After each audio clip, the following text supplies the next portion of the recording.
Welcome to Clockers. It's a podcast about television seasons that changed the medium. This is our inaugural episode, and we're starting with True Detective, Season 1. It's a season that didn't just succeed, it redefined what television could be. So if you're looking for a recap, there is a lot of that in here, but it's not exactly all that this is. This is a lot about why this season still matters, how it was built, and why nobody's been able to do it again. Happy New Year. Let's clock in. There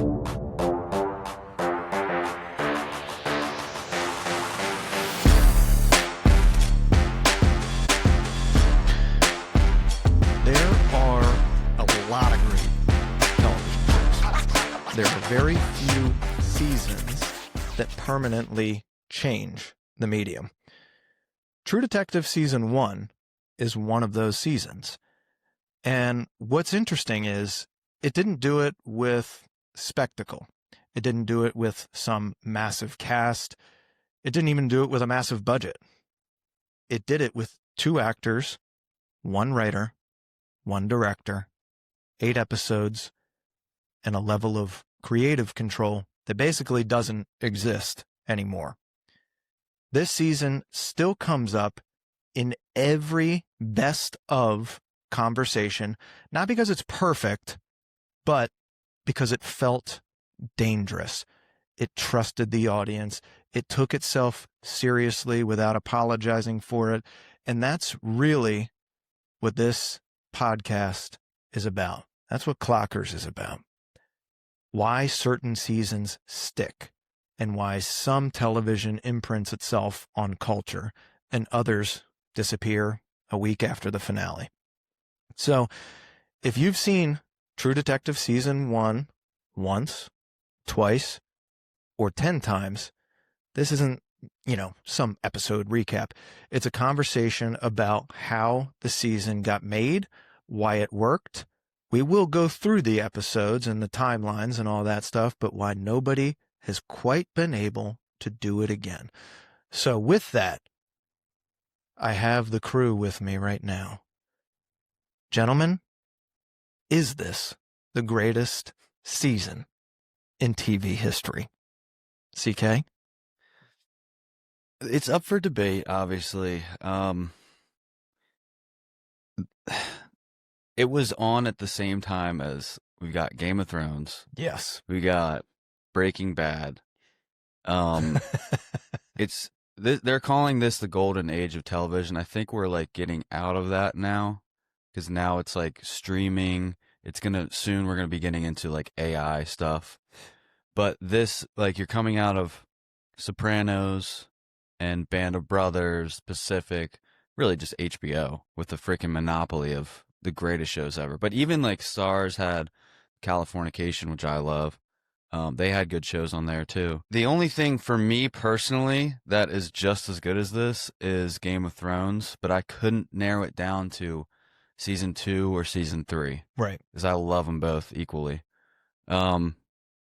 Season 3, you have the Red Wedding, but season 2, you have these great battles.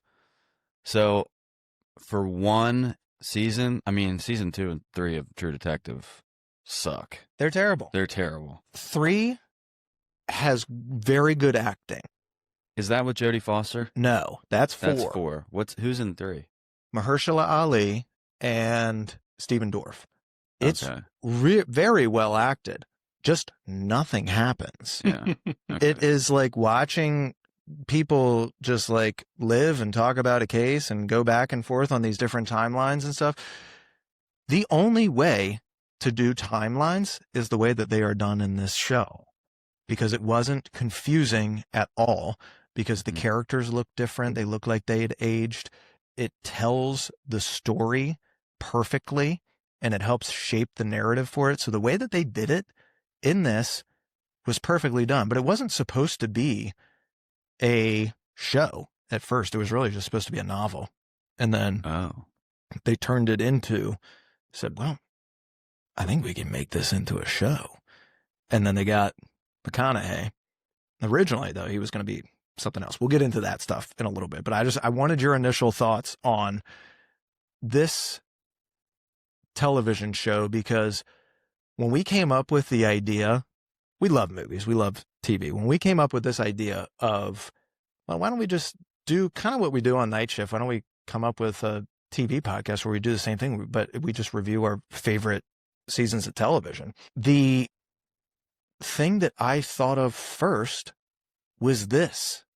I thought, this is like lightning in a bottle, this True Detective season.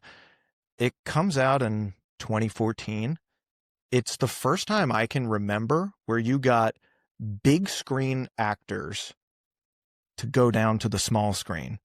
And it's the first time that I've seen people take note, other actors in Hollywood or wherever they are now, where they said, oh, well, if those guys can do it, maybe it isn't the worst thing in the world to showcase my skills. Instead of 2 hours, maybe do it for 8 hours. And maybe I'll get paid the same. Maybe I'll get paid a little bit more. Maybe I can have something that might live on forever. Maybe I'll have something that might be able to let me dive into a character beyond a 2 hour mark or a 90-minute mark, or, 2.5 hours if you're in some Scorsese movie. But I think it lets you build a relationship with a character better than anything else, a television show. And it allowed, this script is 450 pages, and McConaughey becomes McConaughey through this. The McConaissance is what they The call it. McConaissance began. Yeah. Now, he comes off of Lincoln Lawyer before this. Was So- Dallas Buyers Club before this or after this? I believe it's after. Okay. It's right. It's like right around the same time, though, because I'm not gonna lie to you. Russ Cole does look a little Dallas Buyers Club at a couple of points in this, but it is. When I think of good TV, I think of this, and it's because it's not overly complicated. It has just enough mystery and suspense and thriller and action and drama and interpersonal relationship dynamics on display. It's got all of it.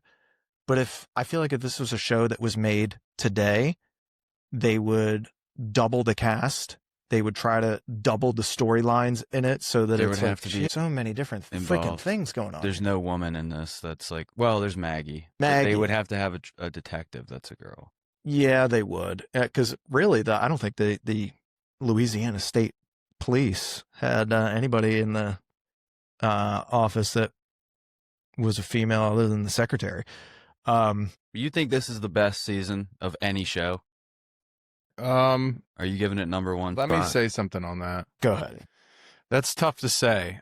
For me, the easy answer is yes, but when I dive into, in my head, first things that come up, Breaking Bad, of course. I think that's amazing. Mindhunters, Narcos.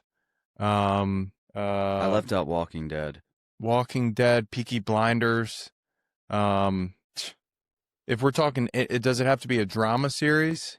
No, but I think it Because is. you could go Sunny in Philadelphia, you could go Office. That's There's correct. Yeah, let's say drama. Let's not do comedy. Okay, 'Cause that's so- too many. drama. It's probably number one, and if it's not number one, it's still the grandfather that opened up the door for Narcos, Mindhunters, So you're Peaky saying Blinders. It's Jim Brown. It's of- Jim Brown. Well, I can it's Michael think of Jordan. flaws It's Michael Jordan that globalized it. Yeah. Because Breaking Bad and Walking Dead are on AMC. They can't use F words. They can't really show certain stuff. Although they show violence, but they can't do like sex scenes. HBO is just more realistic, and I feel like you can think of flaws. The budget is a little bit less with AMC. Like I can think of stuff for what's it called, The Walking Dead. Even though season 2 of The Walking Dead, it's just as good as almost any other show written. But another thing is you have this tension in that. You can kind of do it in Game of Thrones. There's two guys. Like it's a really good writing trope. You have two strong male characters. In The Walking Dead, there are also two cops. Yep. And they're both trying to fuck the same girl. What is that, dude? Yeah, What is it yeah. with these cops? Classic cops. Yeah. Well, Are you talking about seasons of television that really stick out? that were really good. So I have a bevy of them that Mhm. stick out. When I thought about this pod, naturally the idea is like, all right, well, think of all the best seasons of television. And first place I go is the stuff that sticks with me. It's usually a little bit darker. I don't really focus too much on the comedy stuff, but you mentioned Sopranos, The Wire, Stranger Things True has Blood. taken over. True Blood was great during its run. Dexter. Mm. You have a lot of different things that most of them end up being HBO. Yellowstone. I will say, like, what HBO figured out was a formula that audiences craved. And so you knew when an HBO show is coming out, Mm-hmm. I'm instantly interested. Whether it's good or not depends on a lot of different factors. But what made this so likable, this had more views than any other season of television for HBO since Band of Brothers in 2001. So when we're talking like 11 million people watching this per More episode. Than Sopranos? Per episode. So this season of TV was pre-streaming, so I think that helps it have a little bit longer legacy, because then you do kind of build up that I don't know, what do you want to call it? Anticipation. Suspense. You build up the suspense, but you also get a little bit more time to develop a relationship with the characters versus the streaming world. Now, I can still go on Netflix and watch Stranger Things and hang out with Steve Harrington and Nancy Wheeler and the whole gang, but it's not appointment television the way that it used to be. Mm-hmm. And I don't know that my brain would want appointment television anymore, because I kind of want it all now because I'm used to having it now. But it does resonate longer when you've had a chance to let stuff breathe. But what this one did so well, it was uniquely singular in the creative components of it. So what I mean by that is every other show has a million writers on it. They have a million producers. You got the studios always like, no, I want you to do this. I want you to do that. These guys had complete creative control. There was one writer.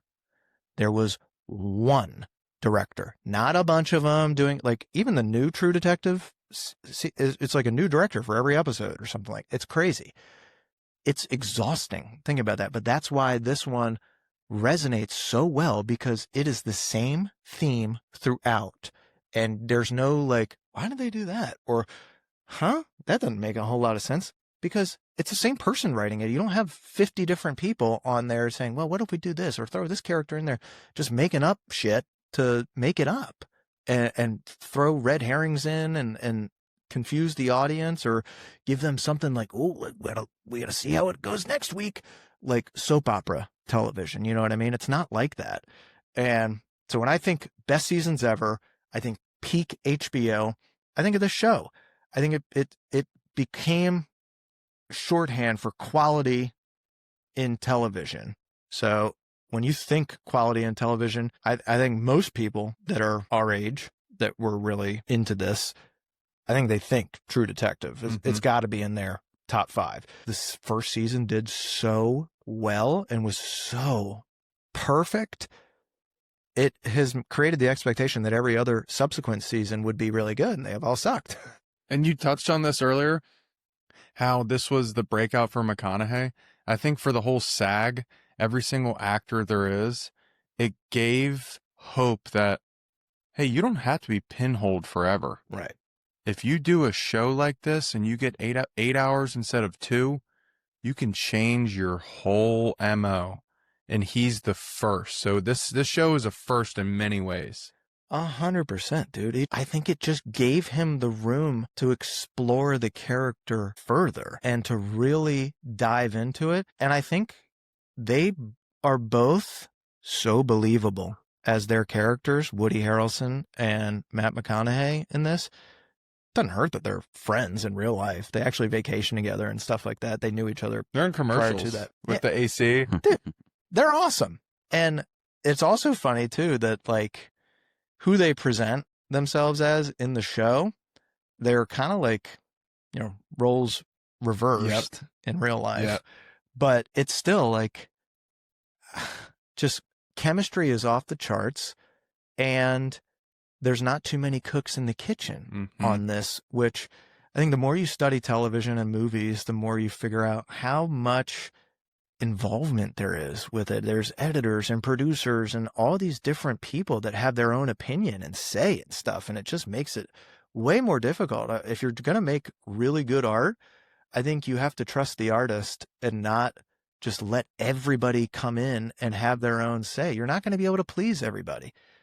And that's how these guys figured it out. They just didn't put everybody in. It might not be perfect, but when you let one guy do it or two, it's a consistent message and it's easy to digest as the audience. Agreed. Yeah, and you can think of like all these great shows, when they're at their peak, that's how they're operating. And then when they start to fall off, it's when either they get past the point that the book was at and now they have to start making shit up. Yes. Game of Thrones. Yep. Or The Walking Dead. They've gotten past the comics and now they're just making shit up. They kill characters that are alive in the comics and you're like, well, what do we do now? So they don't know what they're doing in the season. With this, you have the one author. The whole theme is set up to go for that one season. So they got it. They got it. It's good. It's also like there, and this might bother some people because we now, like if it were to get made today, like I said, you would have a lot more writers, you'd have a lot more cast involvement, you'd probably have there's multiple storylines in this, but you'd have probably more vantage points. Well, all right, what's Maggie up to? Let's go spend an episode with, Beth for whatever reason. Like you get way too much in depth on characters that don't really matter. The thing that resonates with this is the patience. I think they let the story breathe and they let the story be told, and you're allowed to think for it. You're not just distracted by action here, what this person say. Oh, wait, I didn't catch it. You don't really have to like rewind stuff. You also don't have to do any freaking homework on it. Like some of these new shows are like, what is this about? And God forbid it's on Disney Plus and it's going to be another Marvel prequel series, or now we've got a Hulk lawyer, Mrs. Hulk. It's like, wait, what? Like a lot of this stuff you have to like do homework. Literally just turn this on. If you're into crime, drama, thriller, mystery, suspense, if that's your jam, this is for you. Yeah. This is for you. The things that are left ambiguous, like, I don't really know what the Yellow King and Carcosa is still, but it's kind of supposed to be that way. Like, it's what the fuck is he talking about? Yeah. And I know it's based off of a book. There's a book called The King in Yellow or something like that, but Yep. I think you'd have to read that to kind of understand the reference. But there's enough intrigue with the way that McConaughey keeps interrogating people, and the name comes up, the Yellow King, and with what's happening throughout this story, that you think something's out there, and I don't know what it is. It's human, but there's the element of the unknown, I think, is what attracts you, because I think there is something inside of us that wants to find out the truth. And there's something inside of these characters that they might lose faith in themselves throughout this, start drinking again, whatever it ends up being. But they don't lose faith in justice. Yeah. And they want to find whoever is doing this and bring them to justice. And these guys are not afraid to push the limits in order to do what's right. And that, I think, is what there's a few themes throughout this series. Let me say season rather than series, that resonate with audiences. You know, the little guy attacking the deep state, if you will, is one of them. But I think overall, it's light versus good, and even the light sometimes experiences its own darkness, but it will vanquish the darkness in name of the light. And you just trust these guys to eventually get there. And I think you said this a second ago, the search for truth. I think that's why there's religious undertones in this, because you have Mr. Churchgoer, good old Southern boy, Woody Harrelson. Then you have the nihilistic philosopher and Yes. Russ Cole. Then you have the Yellow King. Then you have the churches they stop at. You get to see corruption in the good old boy Southern guy. You get to see corruption in the nihilistic guy. Yep. You get to see flaws in each different way of thinking, each religious backing for each character. And it puts everyone on an even playing ground, which makes it so, I guess, I don't know what the word is, but it makes everybody equitable in this as an audience member, because there's no one set theme or one religion. There's so many different pieces and parts, and they all have flaws and they all have good parts. And it's like you can kind of relax and just set into the movie and just focus on the truth or justice. Yes. Like, you also get to see everybody at their best and worst mhm. too, which is relatable.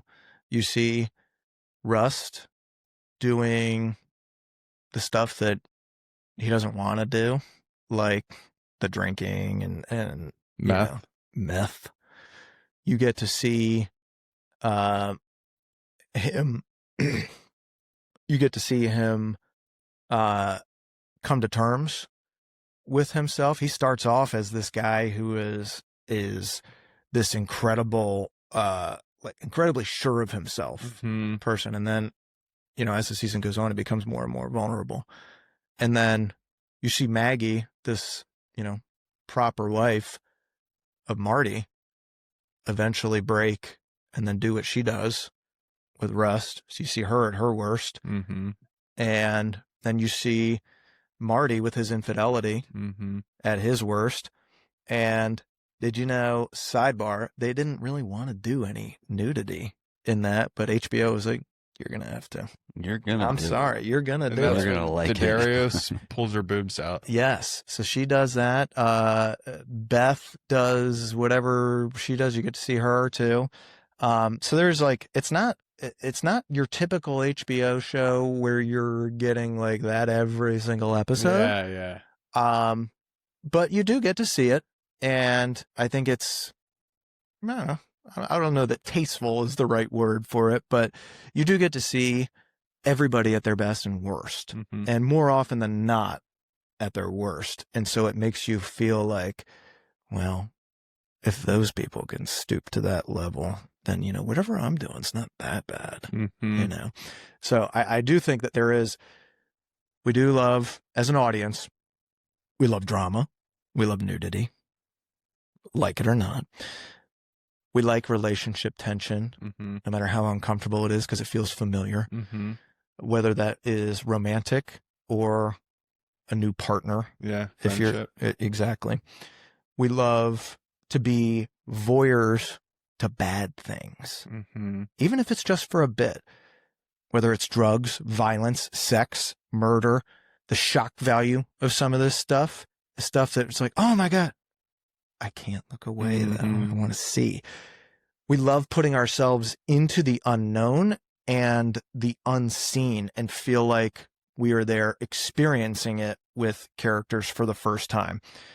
We know these places and these people exist, or at least we think, but we've never experienced it for ourselves, a la the biker gang or the projects or the deep south and the coastline there. Like, there is something so charming about this season of television that I think Louisiana becomes a character along Oh, with I love the Rust setting. and Mhm. Marty and Maggie and the whole crew. That tent church being a great Yeah. example of that Yes. too. Yes. It's like you've never seen a church like that, and it just that scene just sets the tone for the kind of people they're going to be dealing with for the Exactly. rest of the season. Like, oh God, it's you've got. I mean, you can see how they can all be manipulated by this guy. Yeah. And you don't really know his intentions either. No. He comes into play later, but Tuttle. what's the preacher's name? He's an amazing actor. What's that guy's name? He's in the new. He's in the new. Pause. He's in all the Mission Impossible stuff. Well, no, now. he's also in the new show that describes the guy who killed Andrew Garfield. He's the senator. He's a great actor. Yeah. He's also in Boardwalk Yeah. Empire. I think he must have been under contract with HBO Yeah, exclusively dude, at this he's point. 'cause amazing. he's in a lot of Joel stuff. Theriot was his name in the That's it. in Joel. Classic Preacher Joel. Shea Wingham or Wigham. Preacher Wingham. Preacher Wiggle.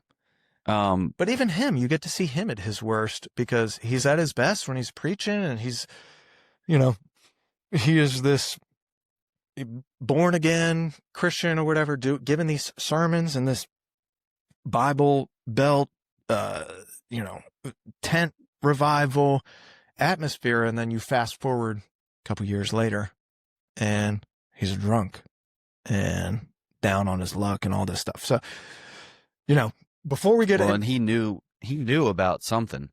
he knew. He wasn't part of it, right? But he knew that it was going on. Exactly. And you find that evil, the evil of not getting involved with it, the turning of a blind eye. That's one of the major themes in this, Yes. because Rust is like, he is honesty in this show. He doesn't lie to himself. He doesn't lie to anybody. He can't. He wishes he could. Marty is... If he's talking, he's lying. Marty is constantly lying. He's lying to himself. Yep. He's... they're both dealing with trauma in their own way. Marty is just banging whatever he can that walks.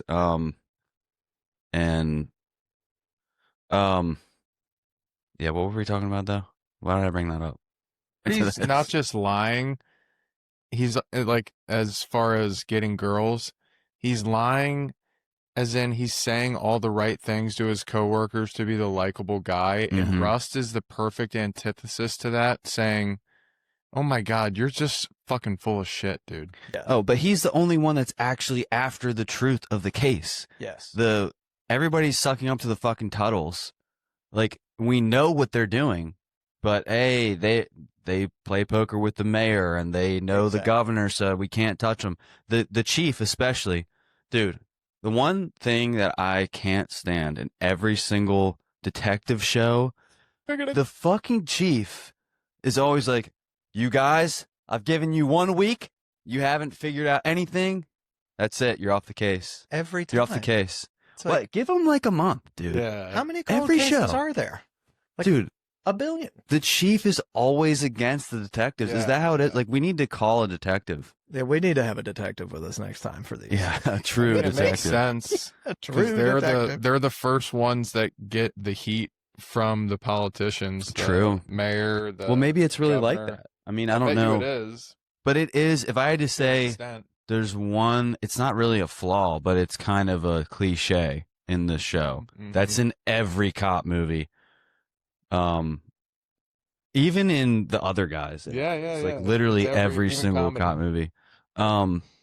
And that guy, I always knew him as the Transformers dad. Yeah. So when I see him, I'm like, what is he doing in this show? I think his name He was good though. Ken Dunn, maybe?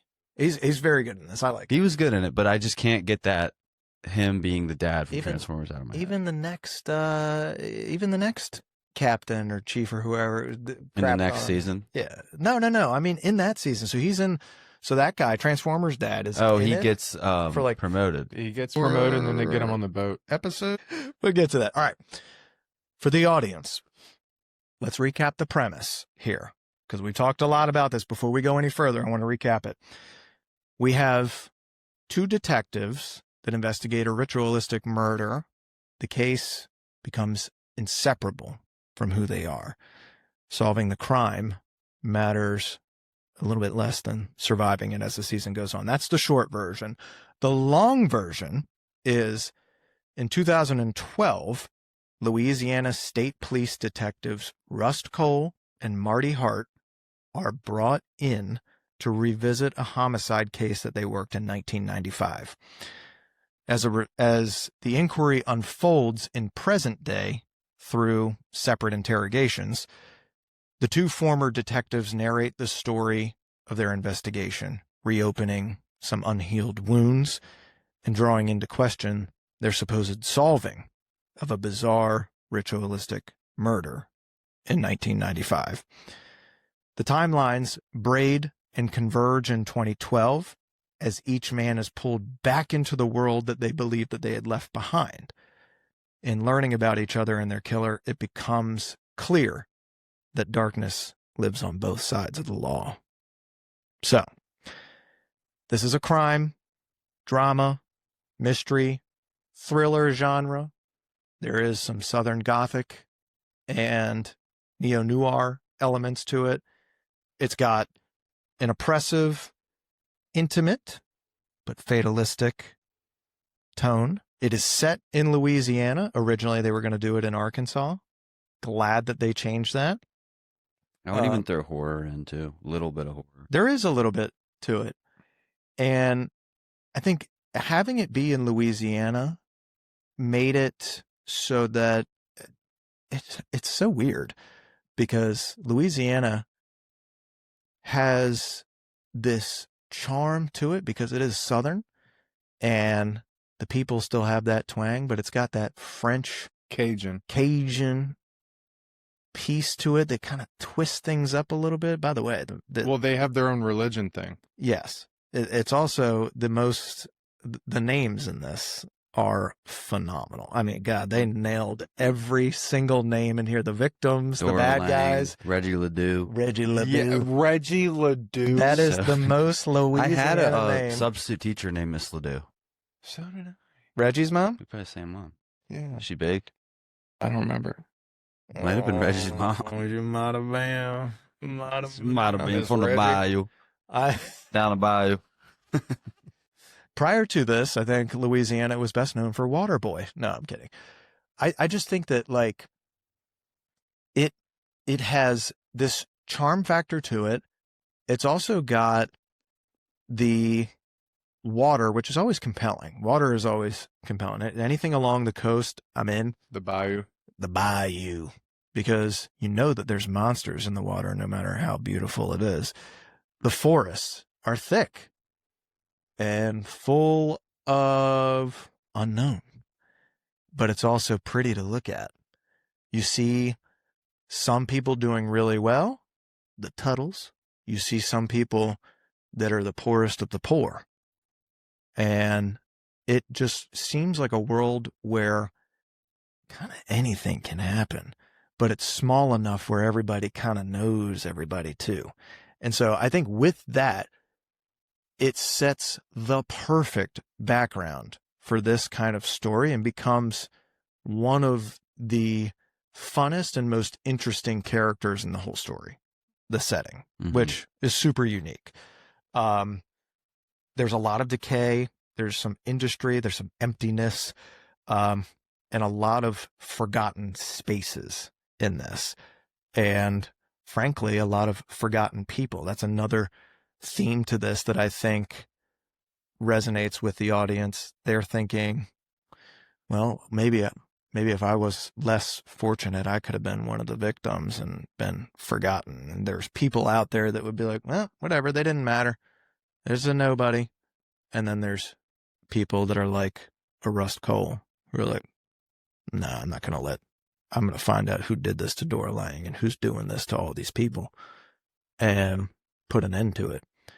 And I think that's beautiful. Normally, I hate dual timelines too. Mm-hmm. This is done perfectly. Perfectly. Mm-hmm. So good. Perfectly. What's a show that did it that wasn't good. Oh my God. I mean, any of the Avengers stuff is like, Jesus, what is happening? Who is what? Where? What? Oh my gosh, there was one I watched recently where I was like, I'm done. Even I'm done. Even season 3 of True Detective, same thing. Like, they have multiple timelines. Nobody knows, like, what? Who's doing what? This, they did it really well because they helped by changing the way the guys looked. If they didn't change the way that the guys looked, maybe it would have been harder, but Maggie looks totally different. It Rust, was very believable. oh, But it was 100%. easier to age them down. Maybe if you have younger actors, it's harder to believe that a younger actor is older. Right. But Yeah. they were like, Middle were age. they 30? Were they 40? It was perfect. And then, because they were both, what, 40 something Yeah, I think so. during this? Around that time. Yeah. Yep. You know, in terms of what kind of viewer this show demands, I think it's got to be, you know, obviously you got to be into the genre. If you're a type of person who doesn't want to watch, you know, this kind of thing, then it's not for you. But people that can have a little comfort in silence and think for themselves rather than have the show tell you every little thing about why. That's why, like, some of the shows that they make now bother me because it's like, dude, I can freaking I'm already gonna know what's gonna happen. I already know what's going to That's the happen. worst. bad. Not with And this. I You had don't no need you idea. to explain a bunch of I things to me still that don't I already understand know. this fully. Really? Yeah. Oh, well, you're not making my point good then. I think every time you watch it, there can be a Well, slightly different interpretation. 'Cause Yes. there is this supernatural religious element throughout the whole thing. There is this religious supernatural element, and your interpretation of what that means can change every time you watch it. I didn't realize the first time I watched it, I was in high school, how good of a person Rust Cole is. He's actually a saint. He only has one thing that he does that's bad, and it's banging Maggie. Everything else he does is literally self-sacrificing because he's given up on his life. He can't have a real life. Yes. His daughter died. He's never going to move on from that. He can't forgive himself. He can't get over the pain.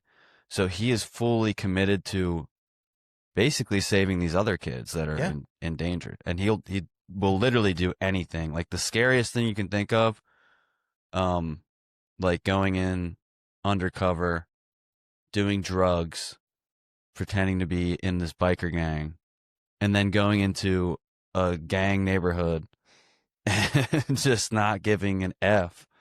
And he's just fully, like I said, self-sacrificing. Like, he is a real hero in this. Yeah. The first time I watched it when I was younger, obviously, you know, he's a hero, but I was like, thought he was more flawed. But really, he's kind of like the most moral person in the show. I think so. I mean, he doesn't have, and Marty points it out a bunch of times, he doesn't have bedside manner No. at all. But he 100% does the right thing outside of the Maggie thing. But in his defense, if a beautiful woman is going to be necking you, like, what am I supposed to do? Hold on. Even the Maggie thing, in She did it on his mind, purpose. maybe he was thinking, look, they're done. I'm going to help her out. I don't think so. I think it was his one. You could be like, well, he did that because he needed to end this cycle of lies that Marty was doing. Too. So it did finally have them Like, confront each someone's other. got to do it. But I think it was his one flaw, and they had to make him like, let's give him one flaw because otherwise he's perfect. But I think it was his one flaw because he does desire a regular life with a good woman and kids, because he can never have it because his girl died. His wife dead, or they just broke? They couldn't take it. They just divorced because of the. And he would always tell Marty, like, you better cherish it, blah blah blah. And he was jealous of Marty's life, and Marty was just pissing it away. Yeah, I mow my own lawn. Yeah, thanks. I don't need you to. But you got to remember, like, Russ had spent a lot of time with Maggie, so he knew she was a good person. He's obviously a very good judge of character too. the way that he goes throughout the season doing the interviews, the interrogations, and being like far and away the number one assist getting confessions. He knows how to connect with people. He knows how to get information out of them. So he knows she's a really good person. He also spends all of his freaking time with Marty, so he knows what Marty's good at and what he's not good at. And despite all of the flaws that both of them have with, you know, just in general humanity, they still care for each other. And they still, and he knows at the end of the day, Marty will have his back, even though it might not feel like it in the moment, or they're going to have fights and they're going to literally. You're talking about Marty and Russ? Yeah. They're literally going to kick each other. They are friends. But he knows I can count on him when I need it. And Marty sure as shit knows he can count on Russ when he needs it. Yeah. That dude is a brick house. So let's take a quick break right here. When we get back, CK and I are going to get into how the show got made, some behind the scenes stuff, and then our deep dive.